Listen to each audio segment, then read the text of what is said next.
buddies! Welcome to the 21st video of the Shinobi Showcase series, which is entitled How You Doing? Number 21, a kamustahan series. In our Filipino language, kamusta means how are you in English. So like in my last video, I'm going to showcase the past special shinobi for us to see how are they doing today in attack mission. After receiving Rikits and when not buffed anymore if we'll deploy them right now. So today, we will be showcasing Nagato Reanimation. Okay, so this showcase buddies will be even more special because Nagato is currently the very first shinobi that I acquired who reached SSS grade, as you can see right now. So as you all know, since NXB changed the way our stats are being computed and expressed in this power, we rarely have acquired shinobi with triple S grades. If you're a newbie or you're just at least just like me, more than a year old in NXB. I don't know if how you built your shinobi, but as for me, despite using all the efforts that I have, the strongest shinobi that I have during the age where the LB level 15 is still not yet existent is Shishui. I only managed to reach with the POW of 31k.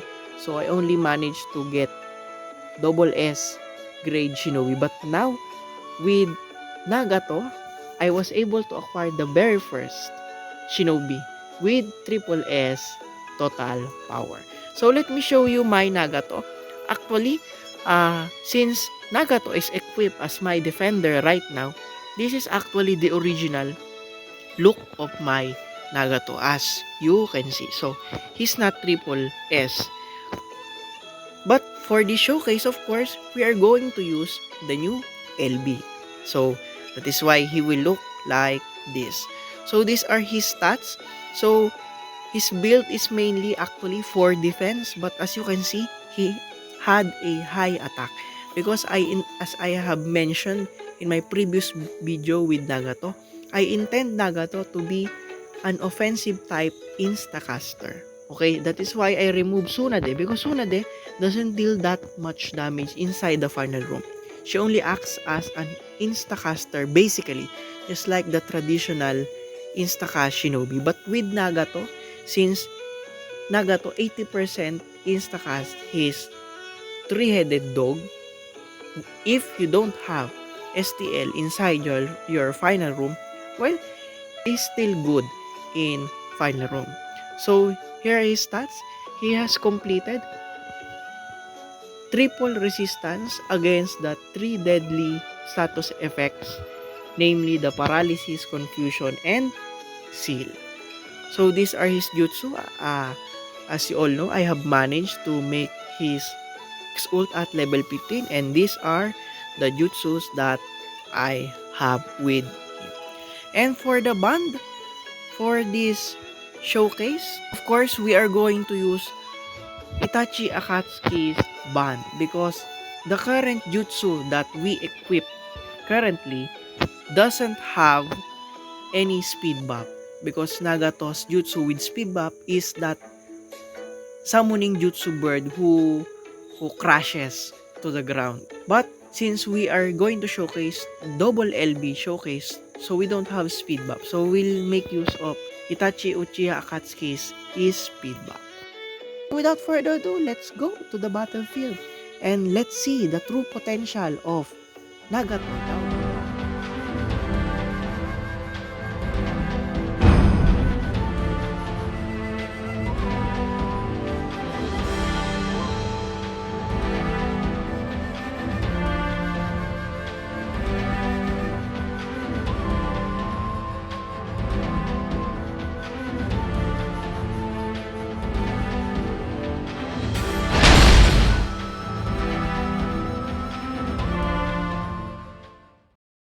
俺を止められる者などいない。あ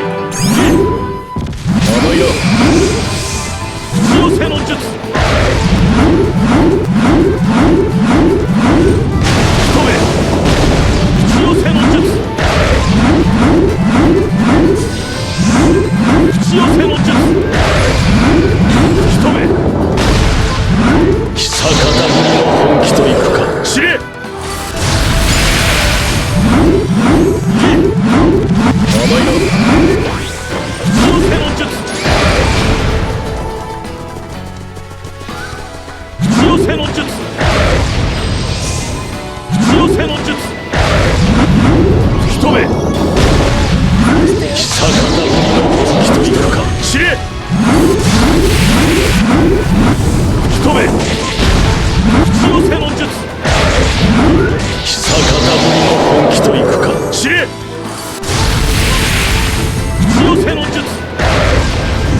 口寄せの術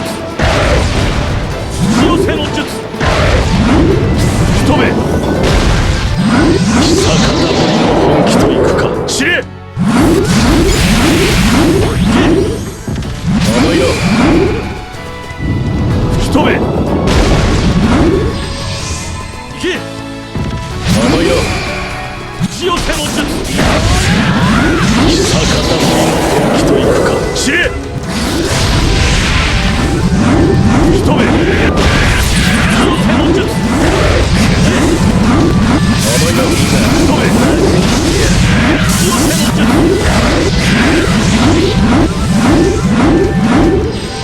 せの術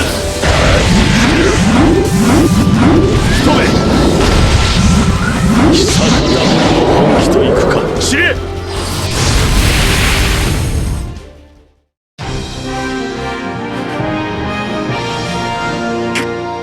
力が抑えられない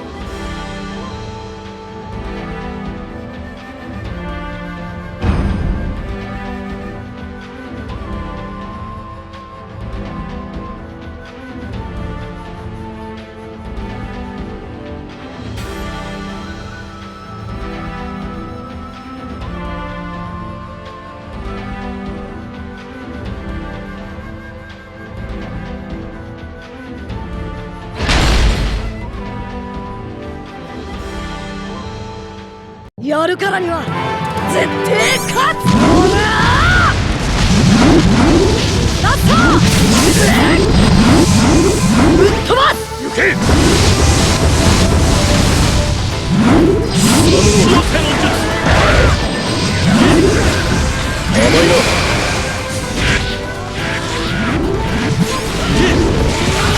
甘いな口寄せの術一目口寄せの術甘いな一目甘いな口寄せの術甘いな甘いな口寄せの術口寄せの術ラスト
甘いな口寄せの術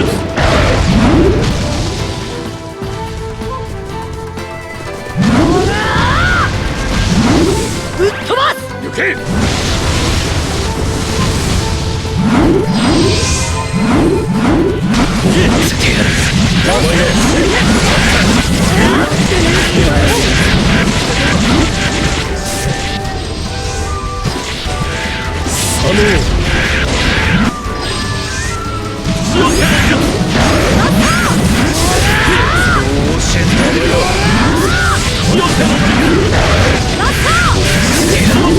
ラスト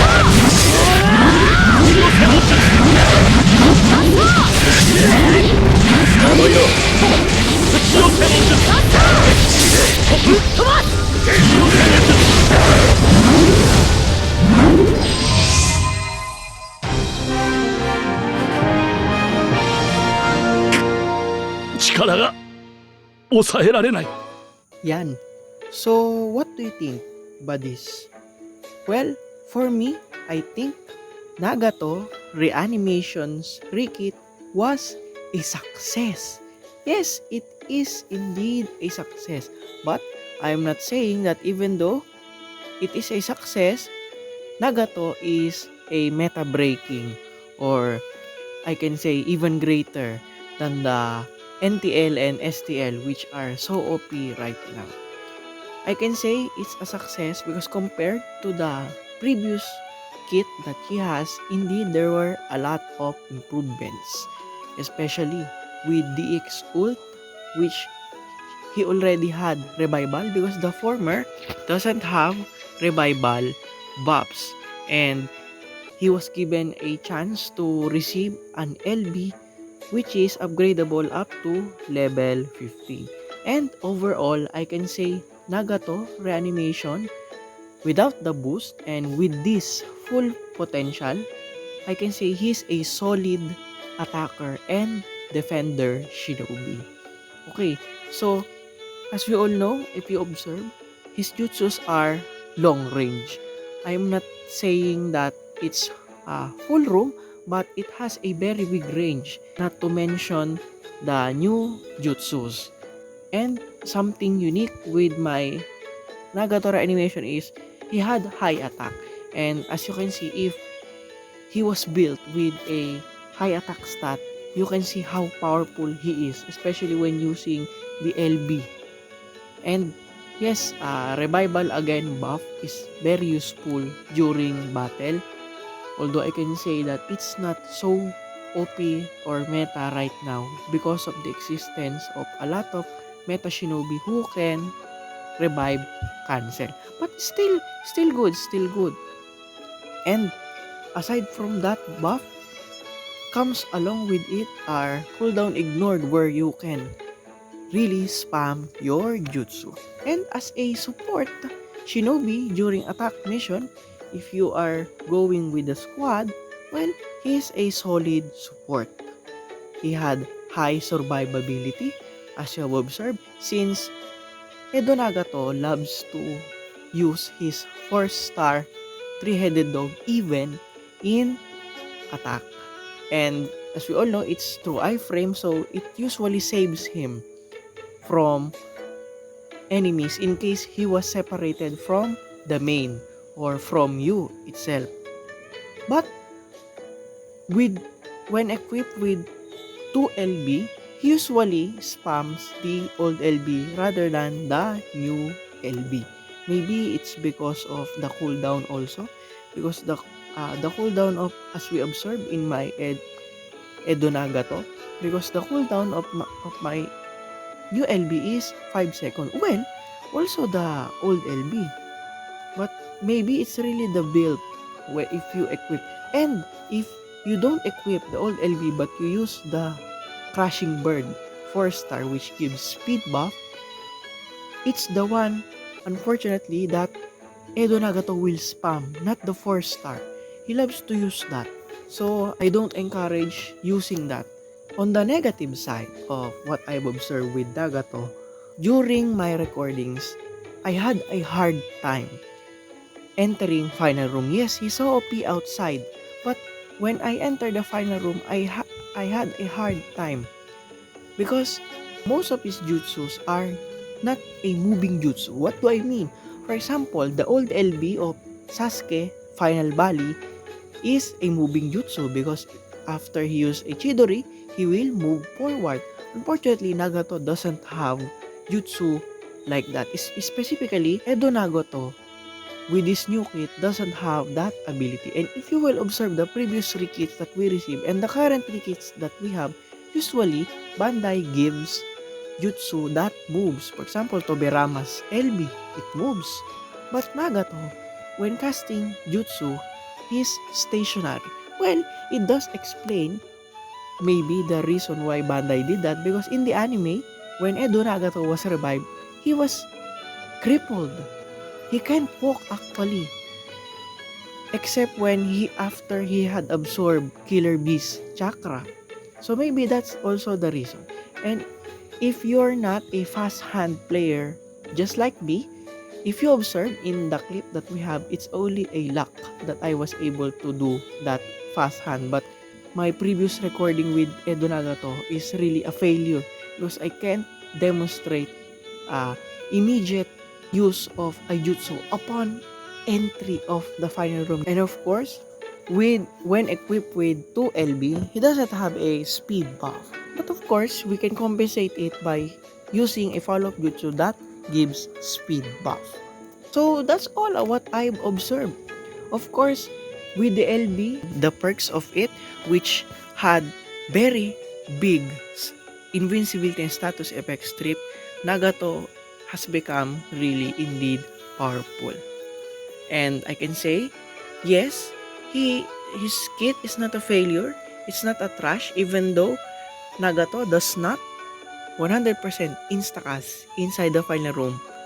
If there's no STL inside, he's still a very good defender. A solid defender, as I have mentioned, and a solid attacker. So that's all, buddies. What do you think of Edo Nagato? Share it in the comment section.